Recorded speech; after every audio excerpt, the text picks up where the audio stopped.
બધાના છેડા ભારતીય જનતા પાર્ટીના લોકોને શું કામ મળે છે? બધા જ છેડા કમલમ સુધી શું કામ પહોંચે છે? શું કામ પેલા ડ્રગ્સના પેડલરોના ફોટા એ ગૃહમંત્રી કે ભાજપના પ્રદેશ પ્રમુખ ની સાથે જ આવે છે?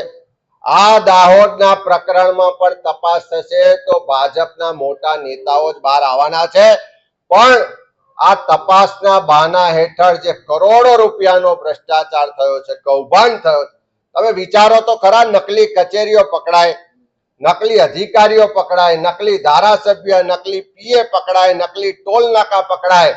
હવે તો કલેક્ટરની સહી સિક્કા વાળા નકલી બિન ખેતીના ઓર્ડરો થયા અને એક બે નહીં, અનેક ઓર્ડરો થયા. એ જમીનોની કિંમત ગણો તો લગભગ 3000 કરોડની જમીનના એ ઓર્ડરો થયા છે. તો શું કામ વિધાનસભામાં ચર્ચા નથી કરતા?